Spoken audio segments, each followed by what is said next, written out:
And then we can start with the class. Okay, so last week we have talked about the HAZOP analysis, and some of you are asking me about your assignment.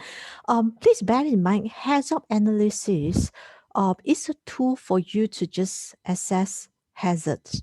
That's potential hazards in the plants or in your assignment. So not necessary that it can be used for every situation. So some of your assignment titles are talking about the storage explosions, etc. Those you may want to look at other tools like the what we call the inventory analysis, or you can also look at FMEA analysis instead of using HAZOP, because HAZOP may not be um, practical or may not be suitable for that situation. Okay, so please, it's an open way to do your assignment, so you don't have to fix like I teach you HAZOP that you can only use HAZOP, because there are also other tools that we have been talking about, like checklists, like the simple hazards analysis that you sit down, do a brainstorms, and you can start from those. Okay, and of course, SDS are a good way to start with. Look at SDS and do a hazard assessment on what potential hazards are they and how do you want to segregate your storage, etc. Okay, so that's for the hazards identifications and analysis. Today's we are going to talk the next few weeks we are going to talk more about fire and explosion.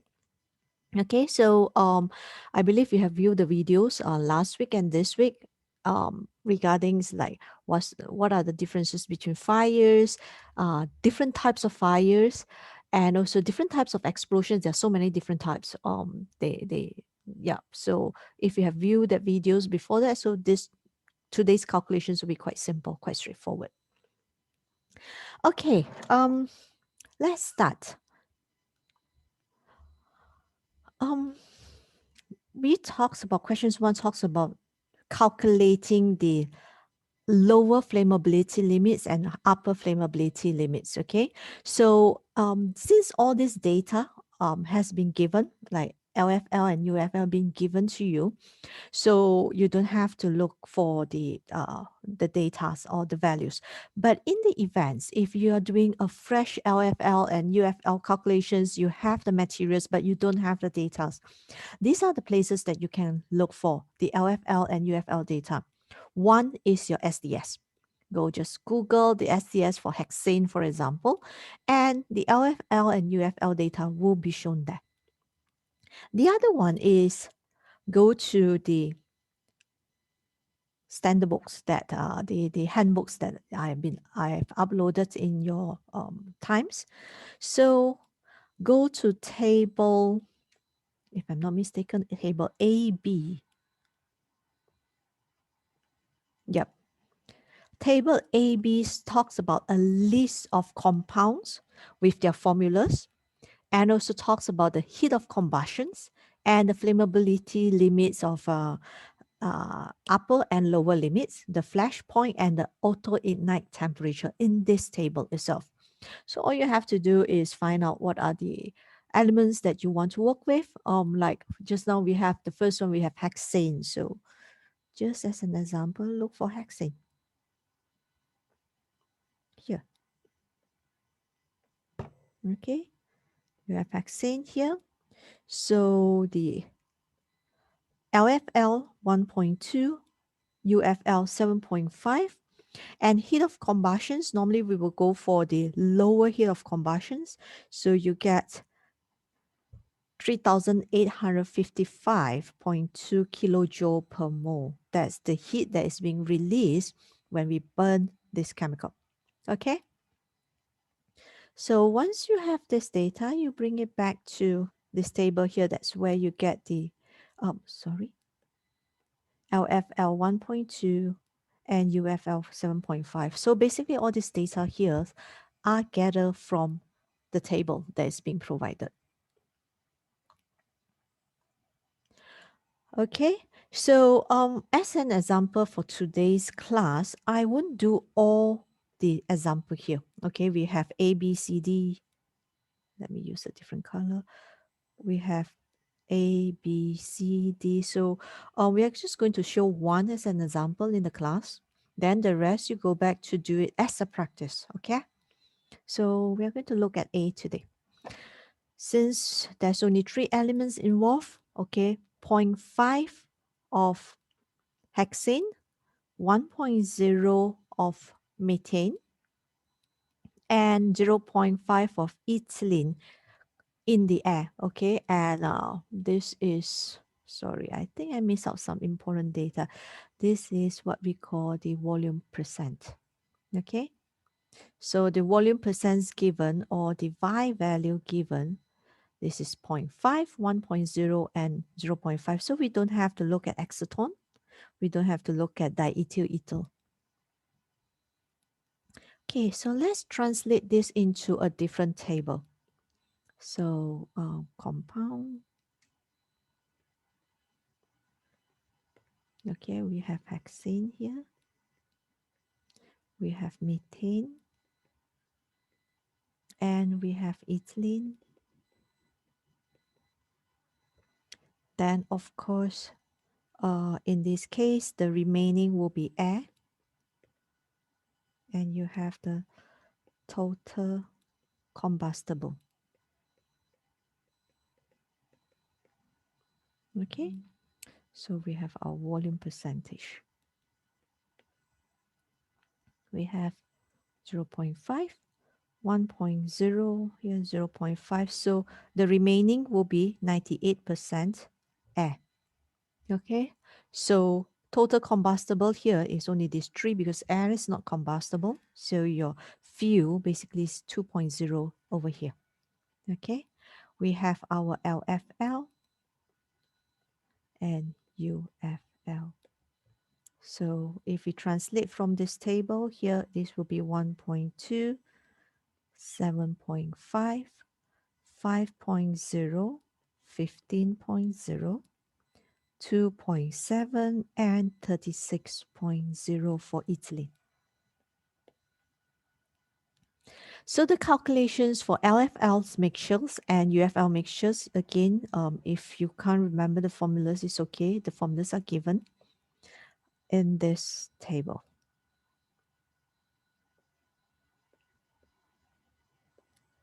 Okay. So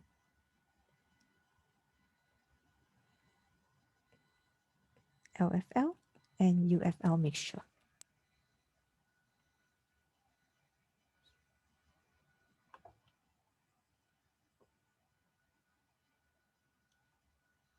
Okay, it looks like my internet is a bit slow though. Can you still hear me clearly, or is that the lag?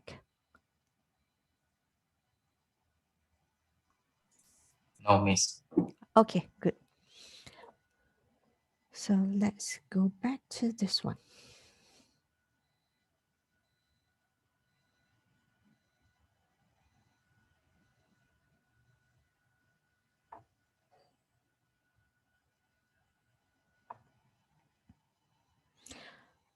So lower flammable limit mixture.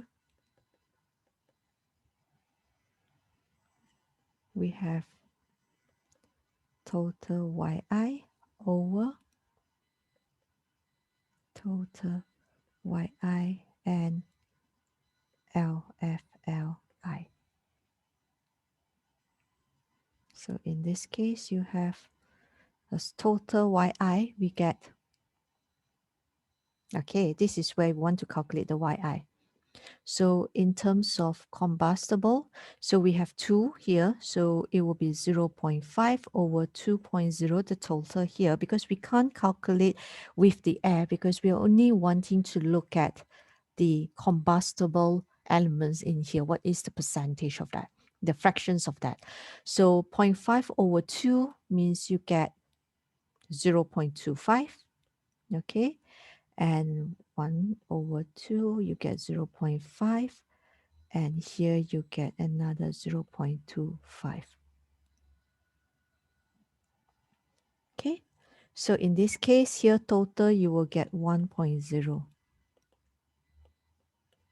So here total you have 1.0 divided by 0.25 over the LFL of hexane, which is 1.2, plus 0.50 divide percent here of 5.0 plus another 0.25 over 2.7. Okay? If you use your calculator, can someone tell me what is the answers that you get?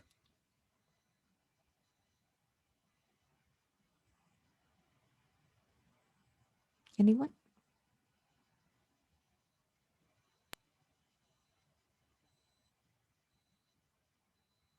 You can type in the chat box.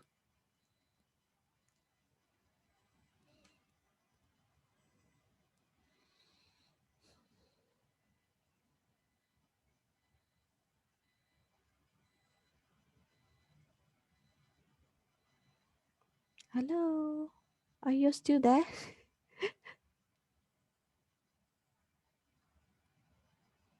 Okay, 2.49. Yep, 2.49 volume percentage.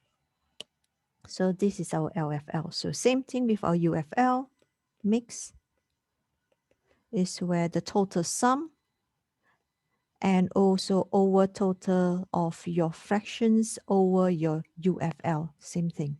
Okay, so again 1.0 over 0.25 divided by 7.5.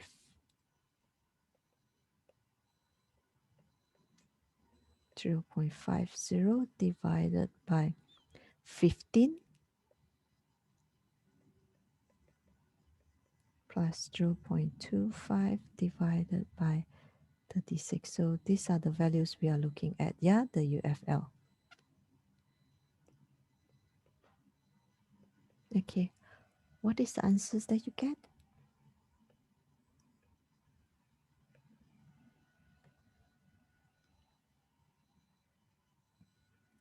13.58. Okay. Volume percentage. So meaning in this mixture, your lower flammable limit is 2.49 volume percentage and upper flammable limit is 13.58. So you want to know whether your chemicals compositions here with this one, is that combustible?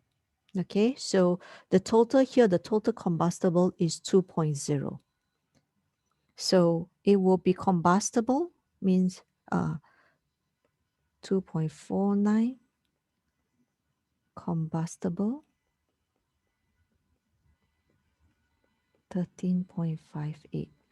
So here you have 2.0. The total here, your total combustible volume percentage is 2.0. So meaning it is less than that, this. So this is non-combustible.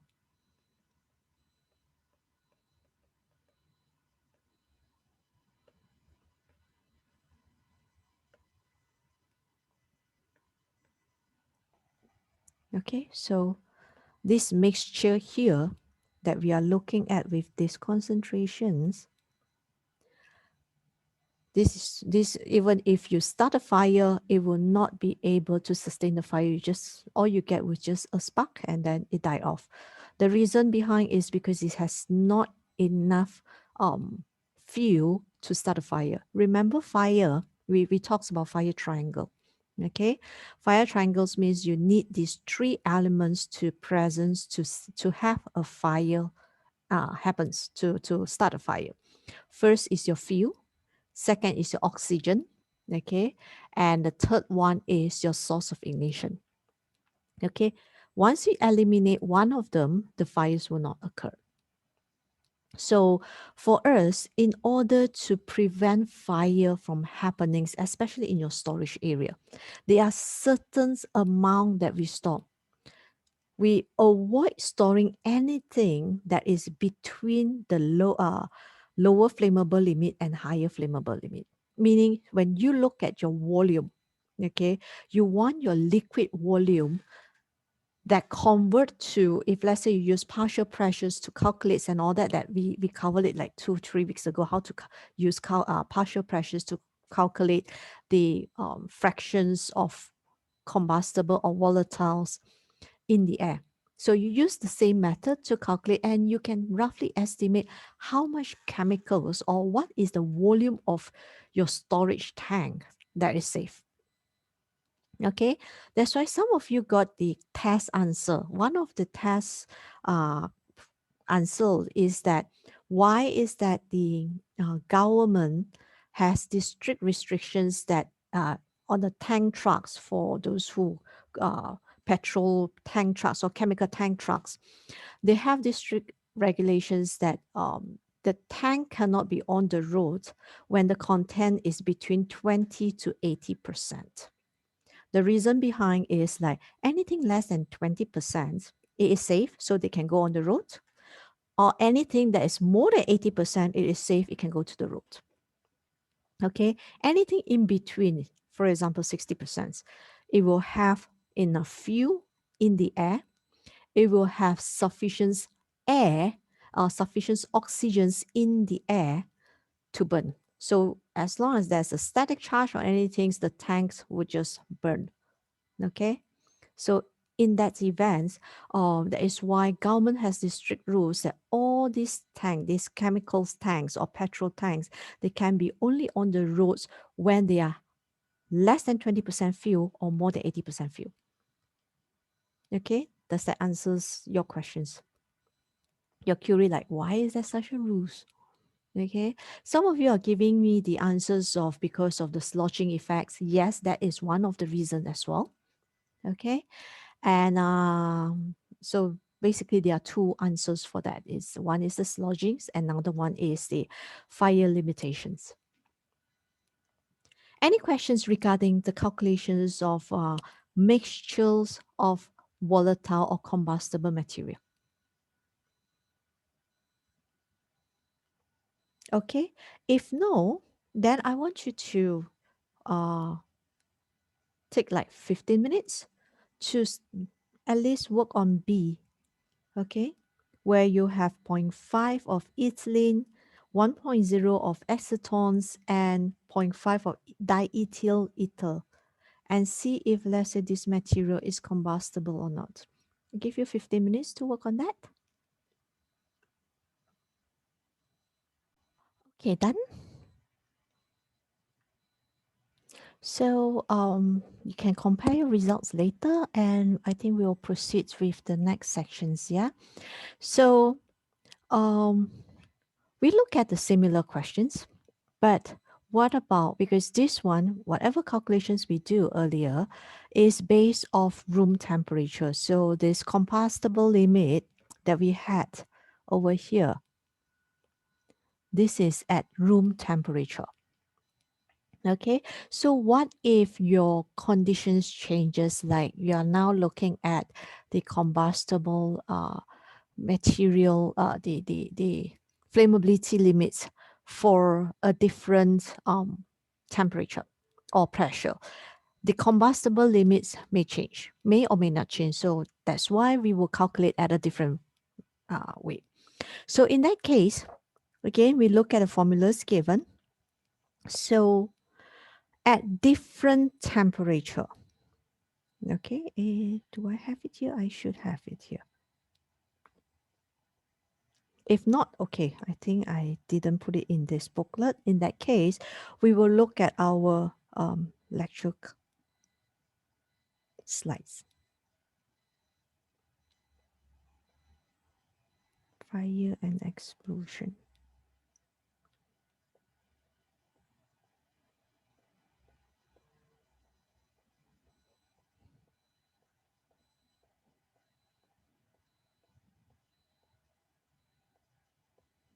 Okay, so this is the slides that we will look at.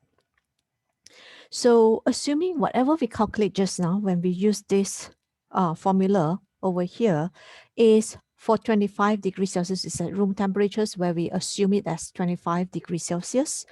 Okay, so when it is beyond 25 degrees Celsius, like the questions was asking about 50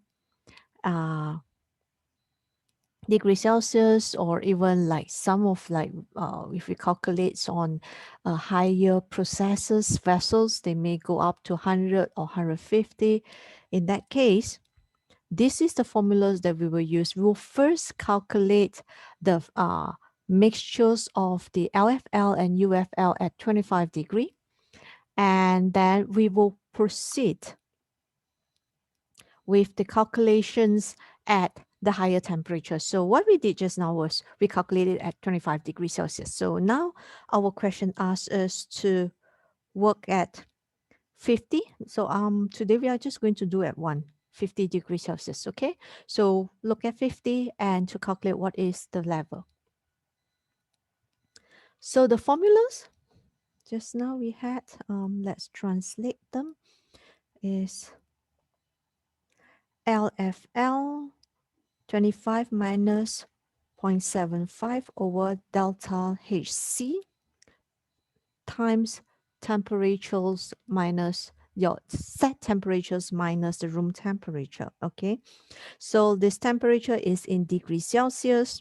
Okay, and the delta HC is in kilocalorie per mole. Okay, what we have given in the previous data from the booklet is in kilojoule per mole. So in that case, you have to convert it to kilocalorie per mole. Okay, so again, this is where we will look at the conversions calculation.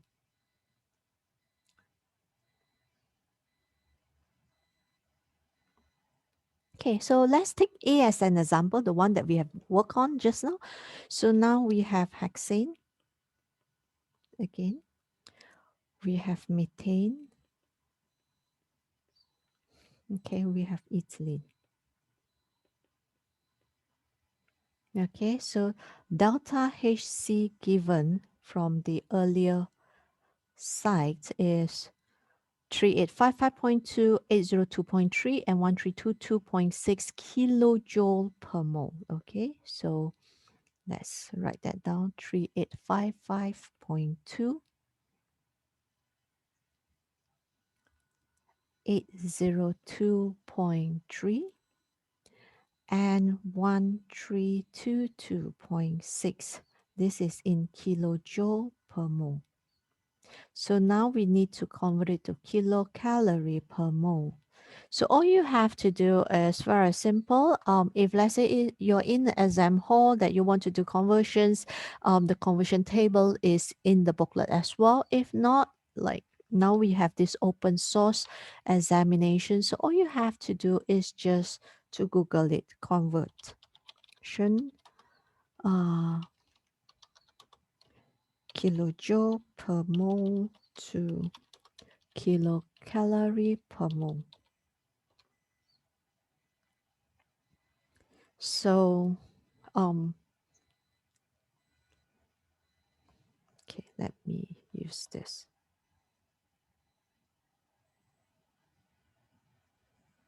Okay, conversion.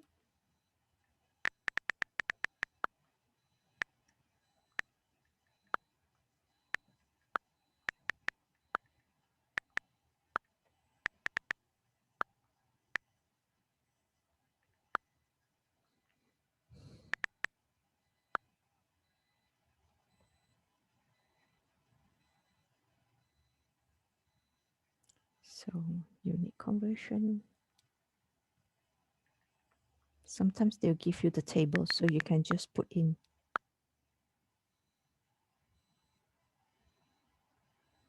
that table.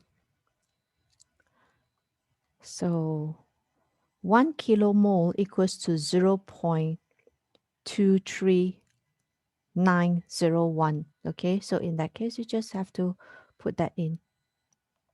So whatever data you have here times the 0.2391. Or if let's say you can straight away go to the conversion table, you can just type in, it will give you the answers 921.4.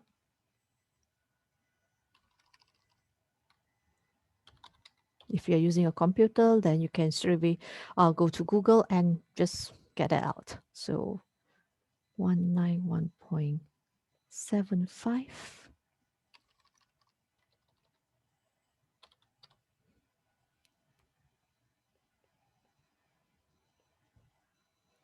Okay, so that's the values that you have.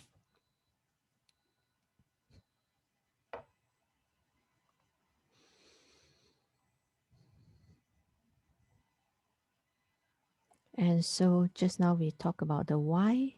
We have here 0.25, 0.5, and 0.25 from the first questions there. And okay, so I think we have all that we need to cover. So the formula given was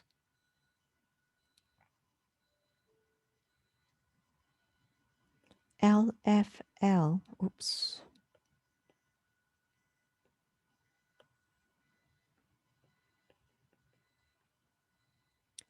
L at 50 equals to LFL 25 minus 0.75 over delta HC times T minus 25, where T is in degrees Celsius.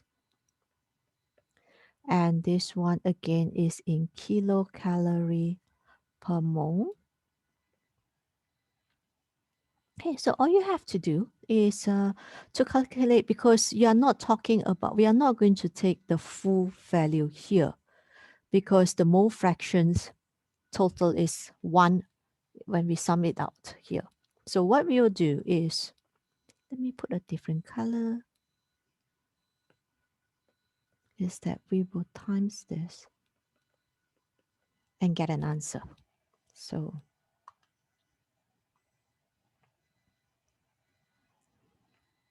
921.4 times 0.25, we get 230.35.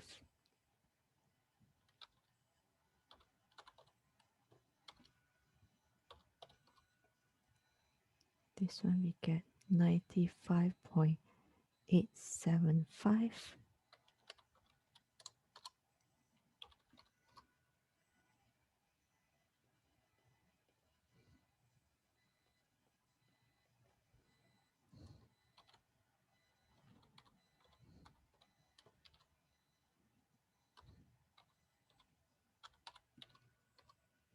So this one total, we have 405.75. So this is our delta HC for the mixture. Okay. So in that case, put this value in here. You get LFL at 25, which is 2.49. That is the calculations that we have just now. 2.49 minus 0.75 divided by 405.75. Here is 50 minus 25, so you get 25 here. And you get your answer around 2.448 volume percent, or 2.45. Okay, so that's one. And the UFL, same thing, same deal, where you have UFL 25 plus 0.75 divided by delta HC. Okay, times T minus 25. So UFL 25, we have here 13.58.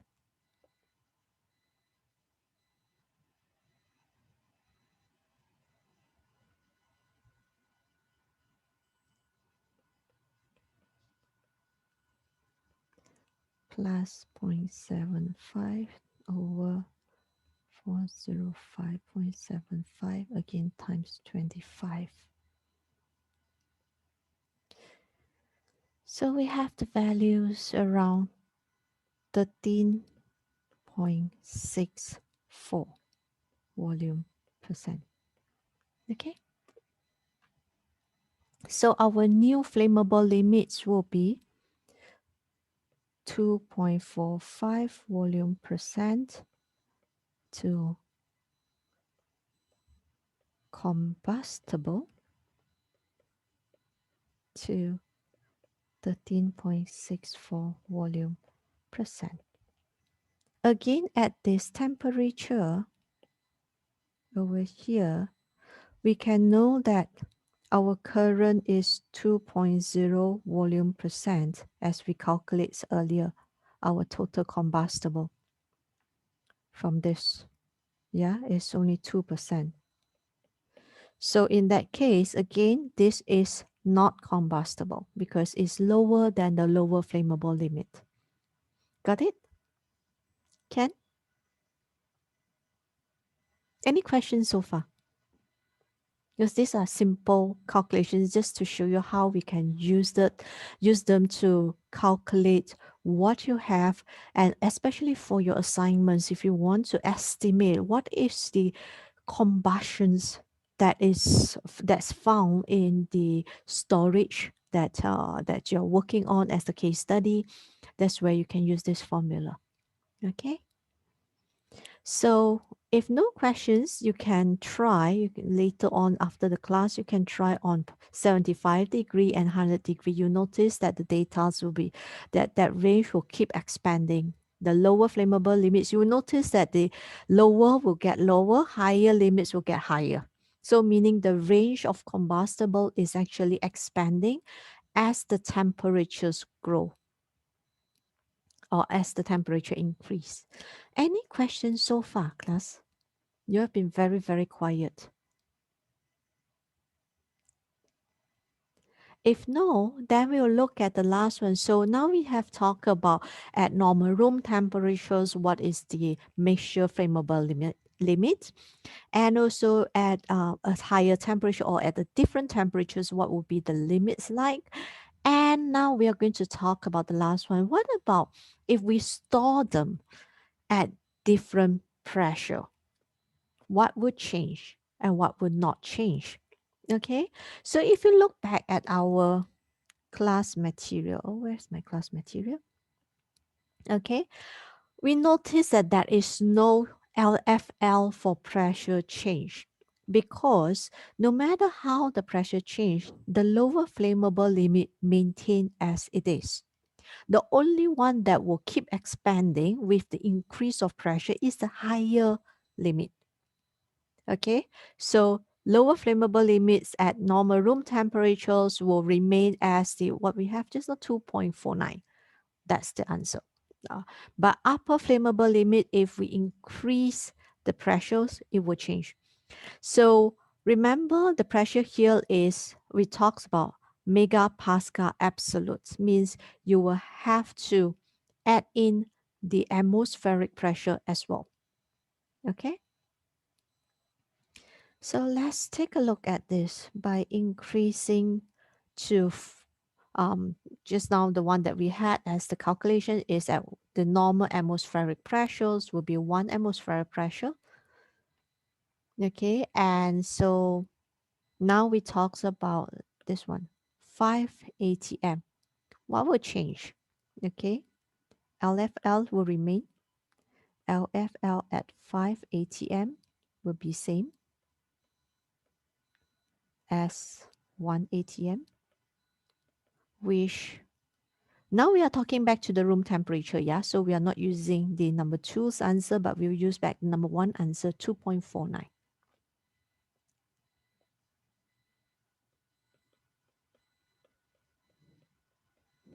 Okay? But UFL at 5 atm will become UFL plus 20.6 log P plus 1. Okay? So this is talking about megapascal. So 1 atmospheric pressure is 0.101325 megapascal. So, and we have here 5. So 5, because we are talking about absolute megapascal, absolute pressure. So we have to add that 1 as well. So you have 6 atm. So if you convert it into megapascal, you get 6 times 0.101325. You get something like 0.607950. Okay. So in that case, you have your UFL at 5 atm. Oops. Let me just put in the value. Just now we have the first value is 13.58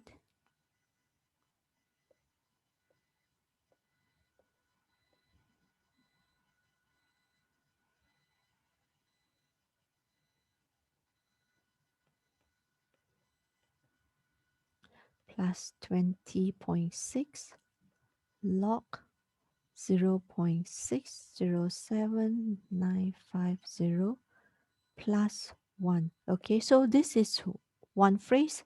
The one is a different phrase. Yeah, so don't add it to becomes log 1.607 because it will be very different.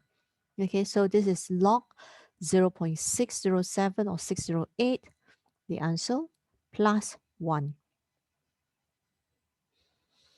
So you get the answers around 29.74 volume percent. So you can see by increasing from 1 atmospheric pressure, the upper flammable limits increase from 13.58 volume percent to 29.74 volume percent. Okay. So now again, we look at the range will be 2.49 now, combustible to 29.74 volume percent. Okay. So if you are looking at this same chemicals, okay, for A, part A, just not the one that we have. So total combustible that we have is still 2 volume percent. So again, it is still lesser than this one. So it will not combust. But do make sure that if let's say you have a high volume volume percent here and it fall into this, if let's say it fall into this category, into this range, you know that then your chemicals is combustible. Okay, got it?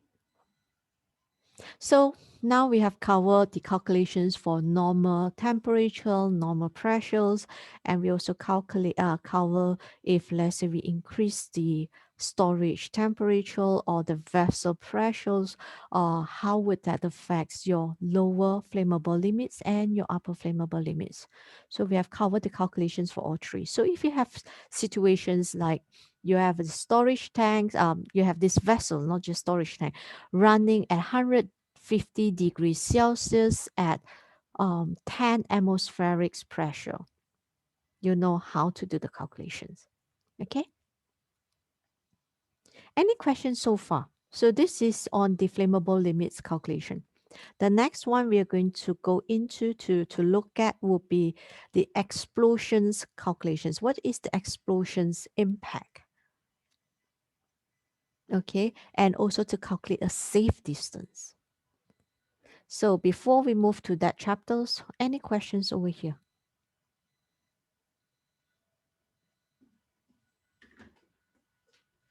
Class? If no, then let's take a look at this. Now we have TNT. So our explosions calculations always convert the material into TNT equivalent. Okay, so without converting it to TNT equivalent, we can't estimate what is the impact or how much chemical can we store.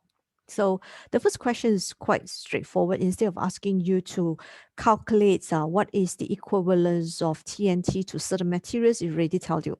Okay, so if 1 kilogram or 1 kg of TNT exploded, calculate the overpressures at a distance of 30 meter from the explosion. So what does it mean?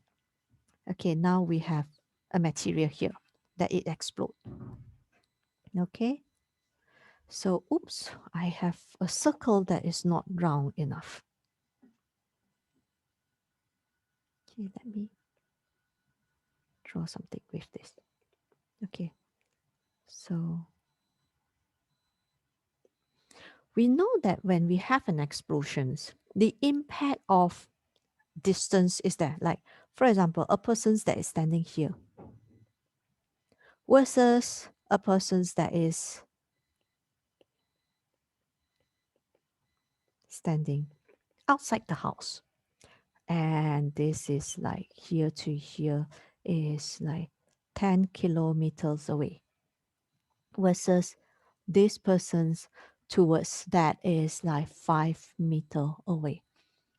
The impact on person A versus person B that's 10 kilometers away is definitely different. Okay, the amount of the potential injuries that these two persons suffers are very different. So it is important for us to estimate what is the safe distance if you want to have a chemical storage, and what is the nearest or the minimum distance, or we call that the safe distance, that storage tank can be placed from the nearest housing area. So we don't want to have anything happens and then the housings, the people who stay in there get affected. Okay, that's why we want to do this calculation. Okay, let me erase those that is not needed. So now we have this 1 kg of TNT here, 1 kg, and it explodes. So we want to know at this radius of 30 meter, okay, over here, what's the impact? Simple calculations. Formulas are given. If let's say you do not know which one to use, we are going to use a few things here. We are going to look at the conversions of the scale distance. And from that distance itself, we go to the chart to estimate what is the scale overpressure, at which is limitless. And then from there, we calculate at what is the peak side on overpressure. Okay, so meaning you're going to use these three formula given here and also the table, the chart, sorry, given here, this figure 6.23.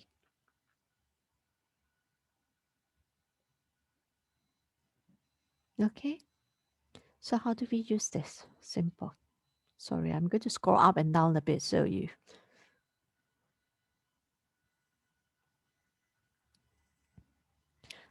Okay, so first formula we use will be the ZE equals to R over weight of TNT 1 to the power of 3, to the power of 1 over 3.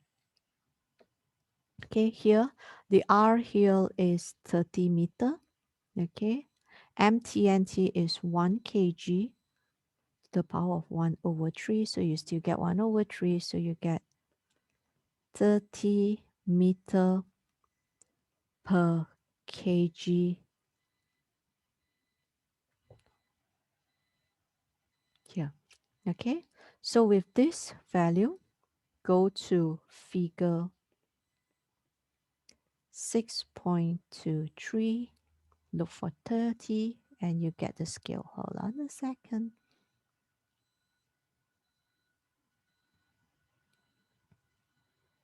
Okay, we are here.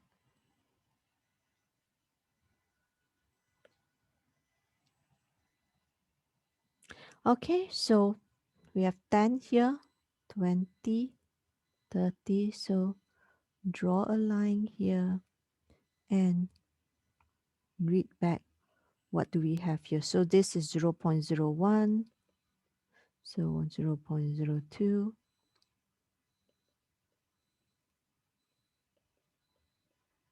and 0.05. So roughly about 0.055. Okay, is our scale over pressure value, our PS value. Okay, in that case, let's go back.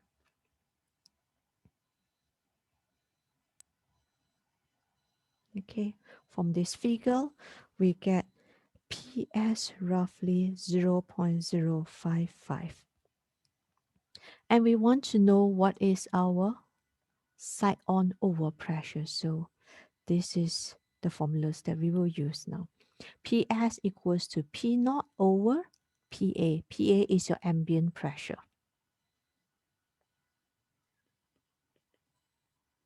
Oops, sorry.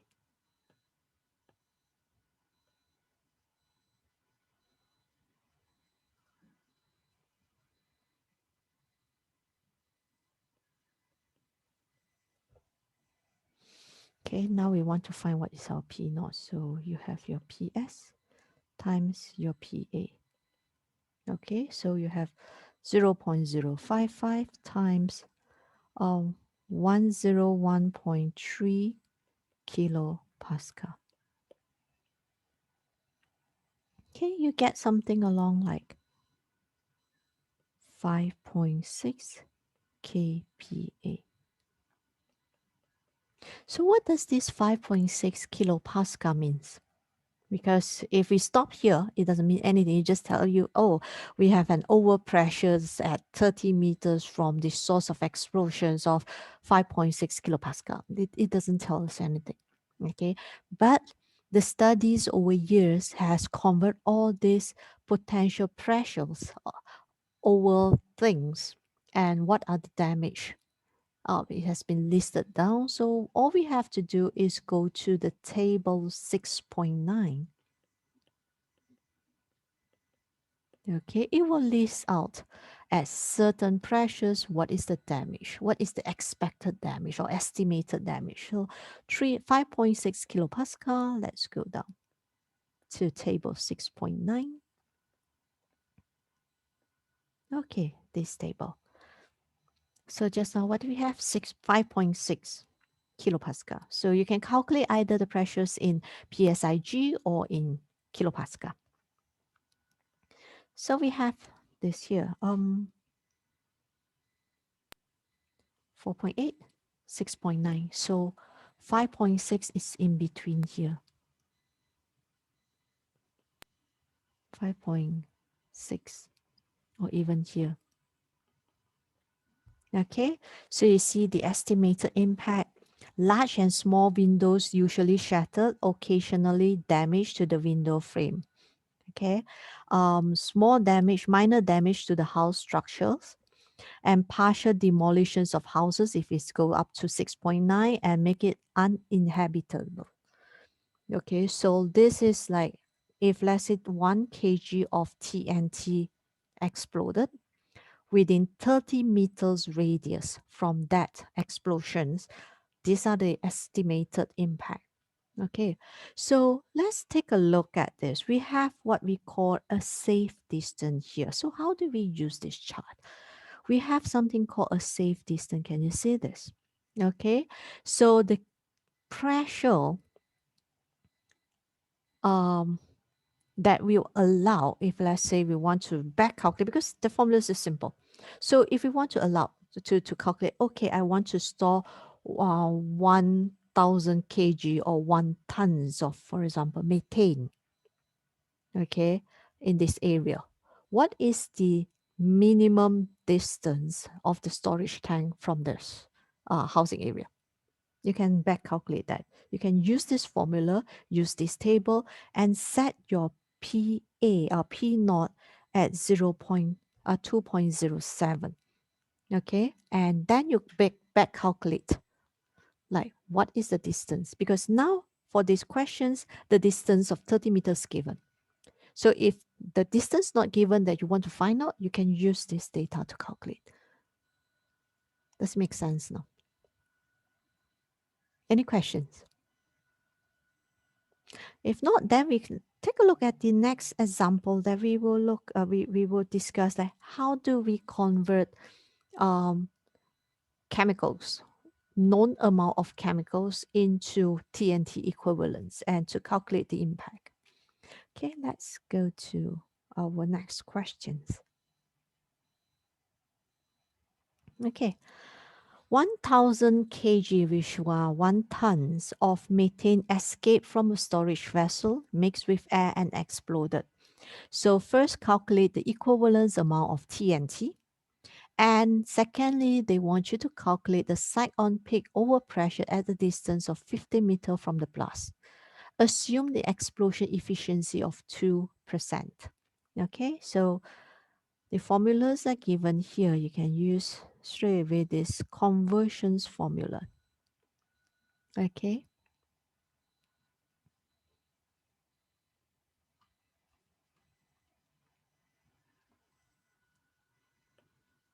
So what I'm going to do is I'm going to write it here instead. Okay, so this MTNT equivalent is this phi here means explosion efficiency that is given as 2%. Okay, so 0.02. Okay, and that is given your M material, the mass over here. And please note that the flammable gas, the amounts that we have here is at 1,000 kg, but all our other units are in kilojoule per mole. So we have to convert that kg into mole. So we know that for methane, sorry, wrong formula, wrong spelling. Methane, 1 mole equivalents to, okay, if you can't remember what is the formulas of methane and how to calculate like how many moles to how many grams, go back to the table. I always like you to refer back to the table because the table will tell you the formulas of methane or all the chemicals, because sometimes we may not remember what are they, how many carbons or how many molecules of H or O in there. That's where you want to refer back to this table. Okay.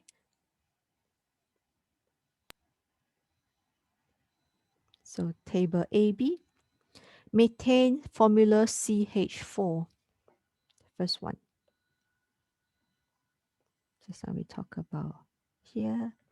So methane, we have CH4 is given here. So it's very simple. If let's say it's an open book, open source, you can just Google what is the molar conversions of methane from 1,000 kg to how many moles. You can straight away do that. The unit converters online will give you the answer. You don't have to do your own conversions. If you have to do, all you have is paper and pen and a calculator. So that's where you can do this calculation. So C equals to 12. Okay. 1 mole of carbons equivalents to 12 gram.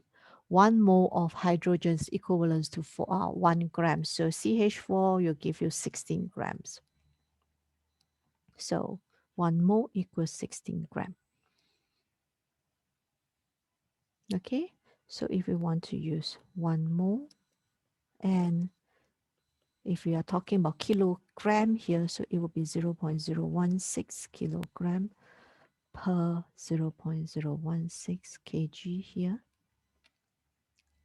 Okay.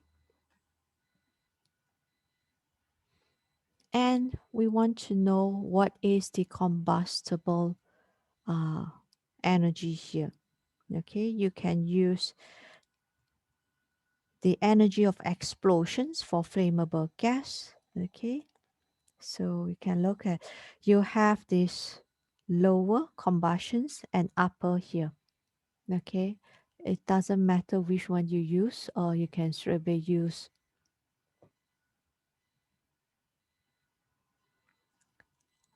the lower here, lower value. So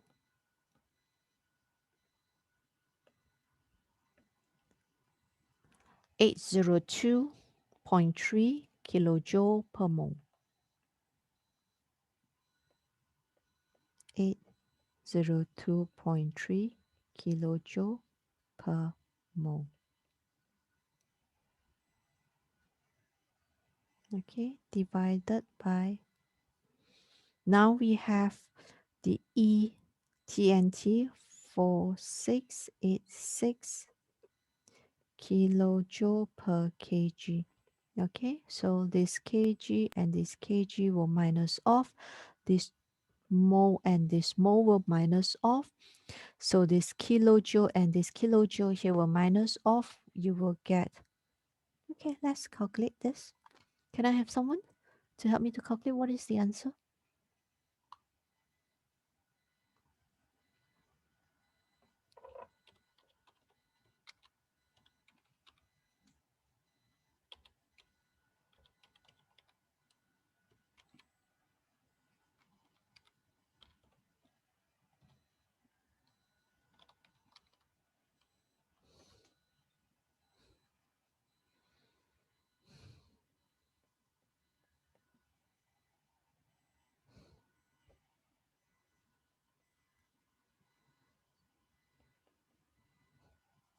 Is my calculation correct? Hold on, now let me recalculate. 0.02 times 1000 divided by, oh, sorry, this is not 16. Is that 16? Yes, 16, correct. 0.016.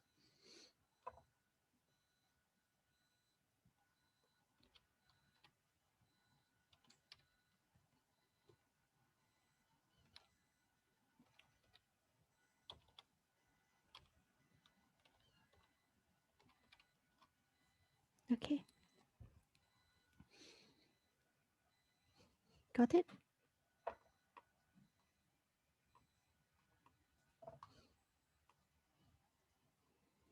So we have 214.0 kg of TNT equivalents, and this is the answer for part A. So we use the formulas, you can calculate the value here. Okay, so part B is where we do the same thing like what we had in the earlier questions. So part B here, we want to calculate the side-on pressure.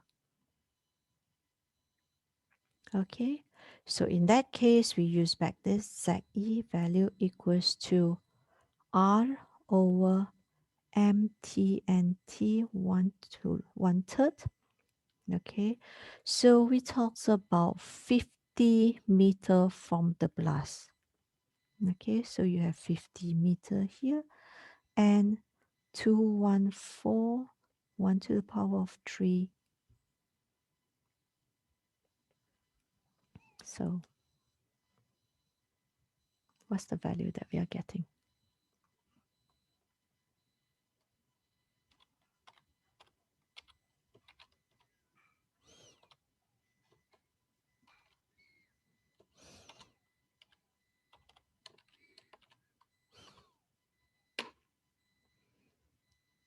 Anyone?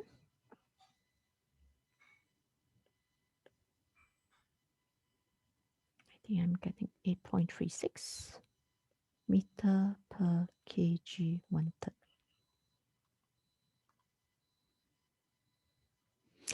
Do let me know if my calculation is wrong, yeah?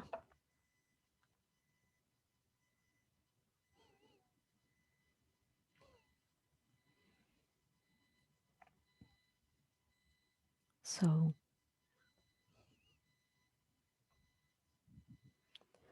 let's take a look at figure 6.23 in this case. So 8.36, yeah? So let's go back down to this picture. Okay, I'm going to erase this first.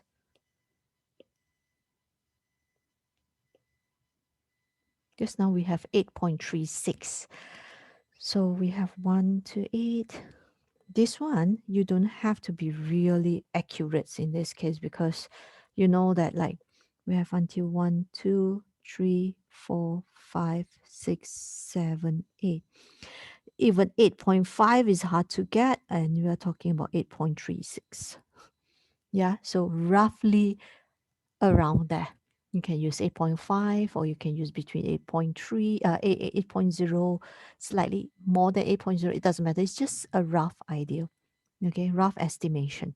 So go all the way up, you get this value here.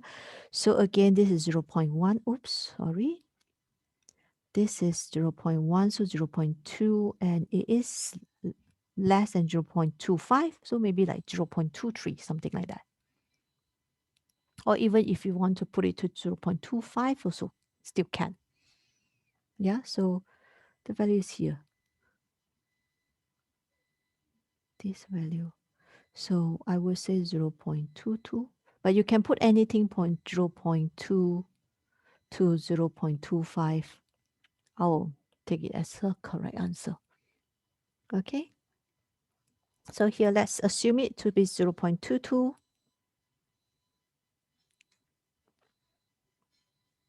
Okay. So the PS value, oops, I'm using red now. PS value that we got is 0.22. Okay. Again, we also know that PS equals to P naught over PA. So now we want P naught, means 0.22 times 101.325 kPa.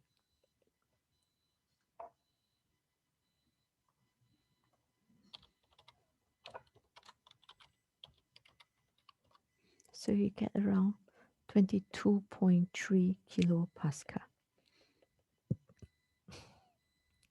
Okay, when we get 22.3 kilopascal, what that means? Go back to table 6.9. Okay, look back at this table. So what will we be looking at? Sorry, now my memory is fading. 22.3 kilopascal. Okay. Let's take a look at the impact of 22.3 kilopascal. 20.7 is here, 20.7 to 27.6 is here, 27.6 is here. So somewhere in between this. Okay, so we know that in that case, what they say is the frameless self-framing steel panel building demolished. If there's a oil storage tank, it will rupture. So that's the impact. So all you have to do is like, you can copy this and say that's the impacts, estimated impacts between this heavy machines suffer damage, a little damage, and steel frames of building distorted and pull away from foundations, or frameless self-framing stain panel building demolished, and there's a rupture. That may be a rupture of oil storage tank. Okay, so basically that's the impact of if 1,000 kg or 1 tons of methane escape from the storage tank and the impacts within 50 meters from the blast. Okay, Ken, class? Any questions so far? Okay, I see someone in the chat writing. Thank you. The safe, okay, there's one question here. Sorry, I didn't see it earlier. Does the safe distance also cause damage? No. Safe distance means the most you will feel is maybe a loud noise that will not even harm your eardrum. That's the safe distance.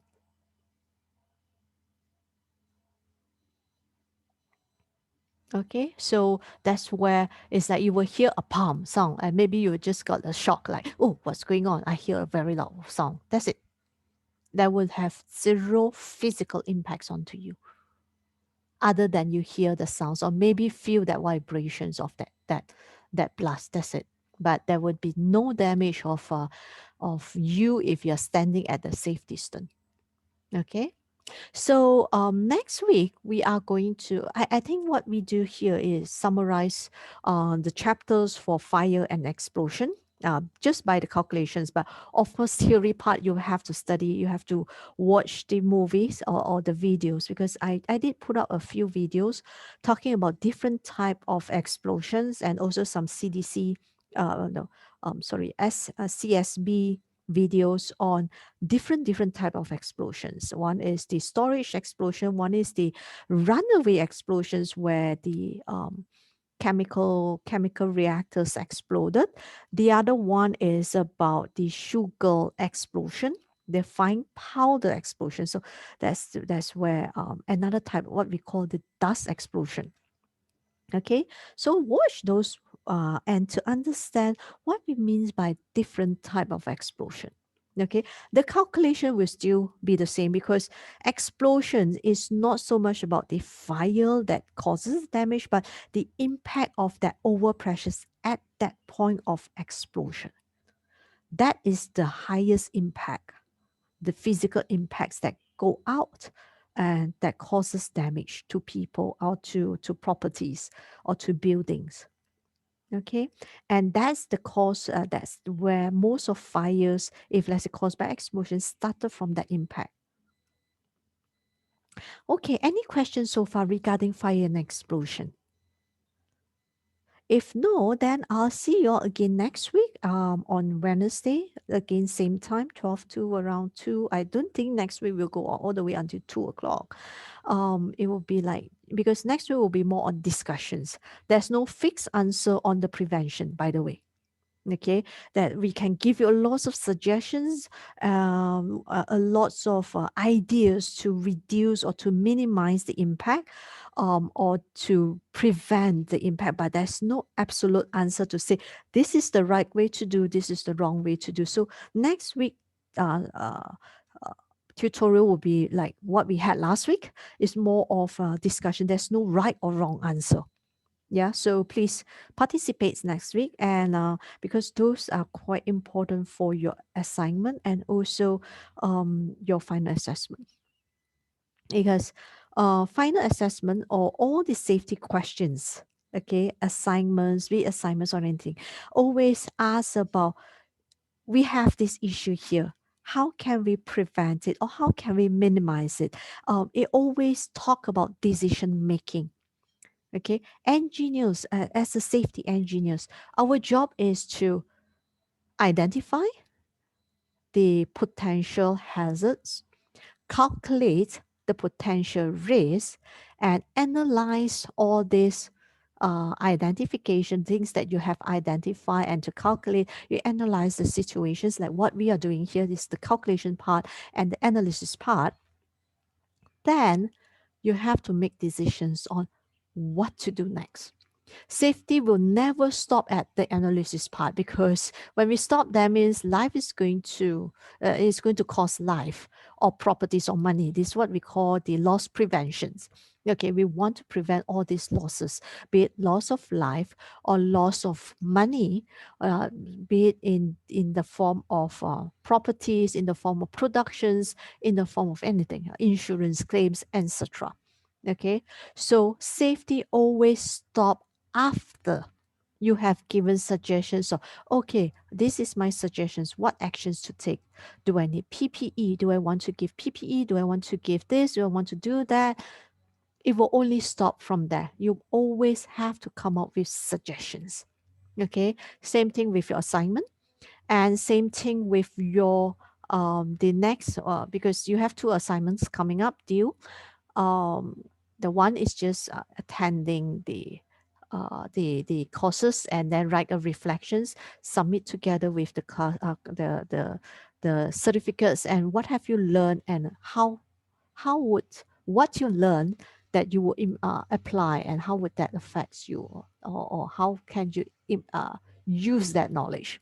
In other words, those reflections, not just like, oh, I have learned A, B, C, D, E from this course. I'm not expecting those, yeah. I want you to reflect like, oh, this one is relevant to my internship experience. And if I know this, what I would do and what I can do in the future when I come to this situation. So it's about a 300 words reflections for each of the trainings that you have gone through. Again, it looks at your thinking process. Okay. Safety is a very simple module, but it requires a lots of thinking. Okay.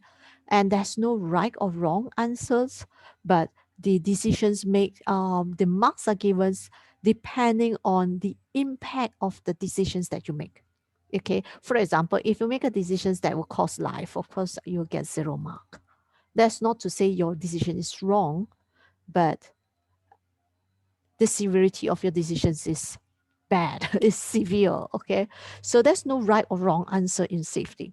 It all depends on your thinking skill.